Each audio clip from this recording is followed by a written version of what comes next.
नमस्कार दोस्तों, स्वागत है आप सबका मेरे चैनल कथा डिलाइट पर। आज गुप्त नवरात्रि की सप्तमी तिथि है। आज भक्त माँ धूमावती की पूजा अर्चना करेंगे। माँ धूमावती के दर्शन से संतान और पति की रक्षा होती है। माँ भक्तों के सभी कष्टों को मुक्त कर देने वाली देवी है।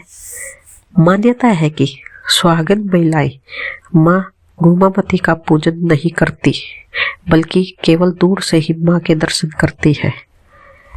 गुप्त नवरात्रि की सप्तमी तिथि को धूमावती देवी के स्तोत्र का पाठ, सामूहिक जप अनुष्ठान किया जाता है। माता धूमावती की पूजा विधि। माँ धूमावती 10 महाविद्याओं में अंतिम विद्या है। विशेषकर गुप्त नवरात्रि में इनकी पूजा होती है। ब्रह्म मुहूर्त में उठकर स्नान आदि से निर्वित होकर पूजा स्थल को गंगा जल से पवित्र करके जल, पुष्प, सिंदूर, कुमकुम, अक्षत, फल, धूप, धी, नैवेद्य आदि से माँ का पूजन करना चाहिए। इसके बाद माँ धूमावती की कथा सुननी चाहिए। पूजा के पश्चात अपनी मनोकामना पूर्ण करने के लिए माँ से प्रार्थना अवश्य करनी चाहिए, क्योंकि माता की कृपा से मनुष्य के समस्त पापों का नाश होता है और दुख दारिद्र्य दूर होकर मनोवांछित फल की प्राप्ति होती है। माँ धूमावती की प्रकट होने की कथा। माँ धूमावती के प्रकट होने से संबंधित बहुत कथाएं अनूठी है।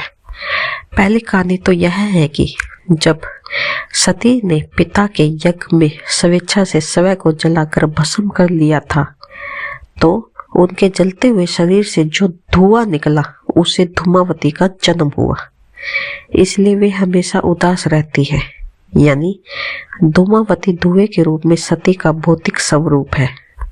सती का जो कुछ बचा रहा उदास धुआं। दूसरी कहानी यह है कि एक बार सती भगवान शिव के साथ हिमालय में विचरण कर रही थी। तभी उन्हें जोरों की भूख लगी। उन्होंने शिव से कहा, मुझे भूख लगी है, मेरे लिए भोजन का प्रबंध करें। शिव ने कहा, अभी कोई प्रबंध नहीं हो सकता। तब सती ने कहा, ठीक है, मैं तुम्हें ही खा जाती हूँ, और वह शिव को ही निगल गई। शिव तो स्वयं इस जगत के सर्जक है, परिपालक है, लेकिन देवी की लीला में वो भी शामिल हो गए। भगवान शिव ने उनसे अनुरोध किया, मुझे बाहर निकालो, तो उन्होंने उगलकर उन्हें बाहर निकाल दिया। निकालने के बाद शिव ने उन्हें शाप दिया कि आज और अभी से तुम विधवा रूप में होगी। तभी से वह विधवा है।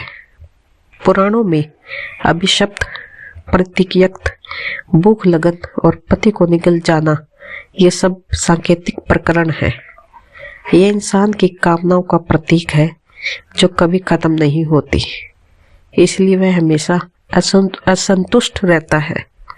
माँ धूमावती उन कामनाओं को खा जाने वाली या नष्ट करने वाली की ओर इशारा करती है। धन्यवाद।